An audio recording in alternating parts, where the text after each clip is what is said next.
E para Brasília que nós vamos, rumo à capital federal, até porque Carlos Bolsonaro também falou há pouco com a imprensa depois de visitar o ex-presidente Bolsonaro.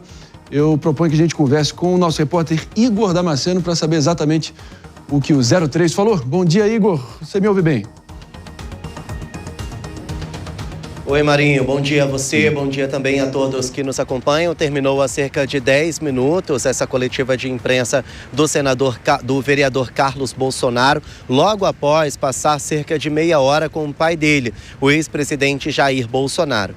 O vereador disse que Bolsonaro está bastante abatido, está bastante abalado, disse que, na verdade, sempre ofereceu um respeito à democracia, que durante a transição de governo ele aceitou todos os comandantes das forças indicados por Lula, disse também que jamais tentou dar um golpe de Estado no país e falou também a respeito da saúde do ex-presidente. Segundo Carlos Bolsonaro, o ex-presidente está com muitos soluços, apresentou um quadro de soluço grave ontem. Ele disse que teme que o ex-presidente acabe broncoaspirando esse soluço e acaba ali num sufocamento. Ele disse que geralmente toda noite o Bolsonaro passa por esse problema, mas que a ex-primeira-dama Michele sempre o ajuda, sempre traz algum tipo de conforto para ele. Só que como agora Bolsonaro está sozinho nessa sala especial, sala do Estado-Maior, montada aqui na Superintendência da Polícia Federal, que agora há esse risco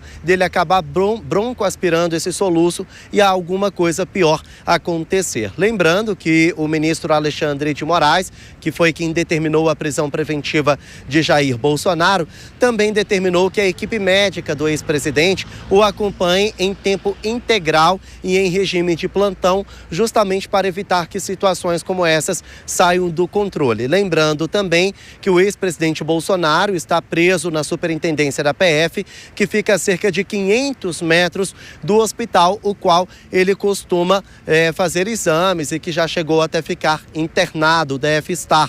Fica a cerca de 500 metros daqui da Superintendência da Polícia Federal. Mas Carlos Bolsonaro disse que toda a família está bastante preocupada com essa situação. Disse também que a alimentação de Bolsonaro, ela é regrada, ela é específica.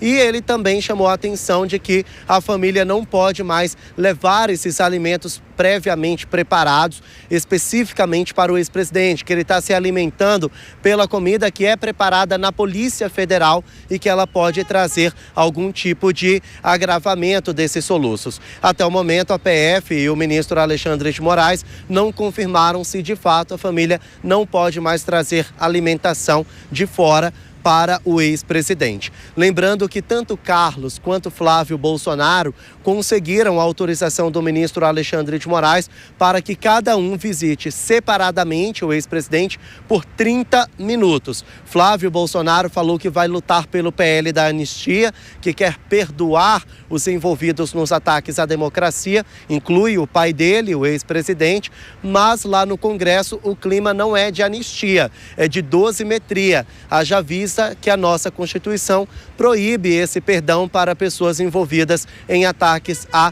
democracia. Mesmo assim, Flávio disse que não abre mão do PL da anistia. Amanhã, aliás, na quinta-feira, será a vez de Jair Renan, o filho homem mais novo de Jair Bolsonaro, a visitá-lo aqui na PF. Ele também vai ter 30 minutos para visitar o ex-presidente. Marinho. Igor Damasceno com todas as informações, panorama que inspira naturalmente debates, cuidados em torno do ex-presidente, um drama familiar sem dúvida alguma, e a gente vai seguir explorando aqui todos os contornos e desdobramentos com a nossa audiência. Obrigado demais, sempre competente, Igor Damasceno, diretamente de Brasília. A gente dá sequência aqui, no momento onde a gente recepciona os ouvidos atentos de todo mundo sintonizado pela Rede Jovem Pan de Rádio, só trazendo aqui um resumo, já vou acionando aqui Mano Ferreira também para a nossa audiência da rádio, Igor Damasceno diretamente de Brasília, informando aí o posicionamento do 03 Carlos Bolsonaro após meia hora de visita ao seu pai, o ex-presidente Bolsonaro, na superintendência da PF em Brasília. Mano.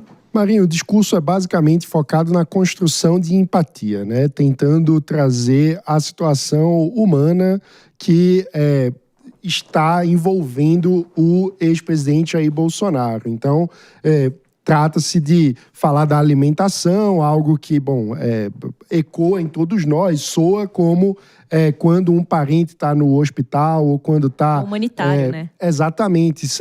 Traz essa tentativa de identificação no público, né, com situações em que um parente precisou ficar em algum lugar isolado, com acesso controlado à alimentação. Claro, nesse caso a gente está falando de uma prisão e também de uma situação de alguém que sofreu uma facada e que, de fato, vem de forma pública e notória sofrendo com problemas decorrentes dessa facada, problemas, sobretudo, no trato intestinal, de soluços, de vômitos, enfim, de toda uma série de problemas relacionados a isso. Então, ao mesmo tempo, se evoca, portanto, o apelo humanitário, o apelo de identificação como tentando fazer com que o público pense que seria um parente seu ali, né?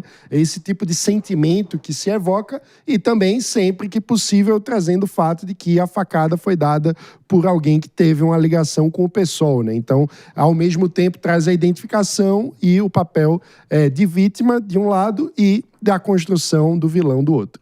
Bolsonaro se encontra nesse momento, pessoal, no que eles chamam de sala de Estado-Maior. Esse é o conceito jurídico, o uso do espaço previsto em lei para advogados, promotores, juízes, mas pode ser utilizado por autoridades. Michel Temer, quando foi detido, ficou detido numa sala de Estado-Maior na PF em São Paulo, Lula numa sala de Estado-Maior em Curitiba. 12 metros quadrados, realmente, para quem está passando por alucinações, crise de paranoia, mudanças bruscas de medicamentos, né, Aninha? É difícil imaginar alguém que estava dormindo no Palácio da Alvorada até poucos anos atrás, agora numa sala de 12 metros quadrados nesse momento. Não, e Marinho, a sua fala nos chama a atenção o fato de que os últimos presidentes, praticamente todos, passaram por uma situação semelhante.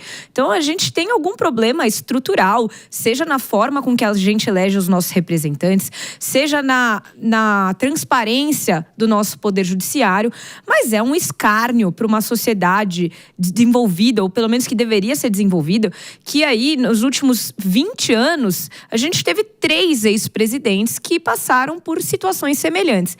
Aí, com relação ao que o Mano coloca, eu só faço um rápido comentário, que a gente ouviu ao vivo a fala do senador Flávio Bolsonaro, e ele, curiosamente, ignora qualquer pergunta a respeito da tentativa de violação da tornozeleira eletrônica. Então, esse é um ponto que é bastante importante da gente analisar.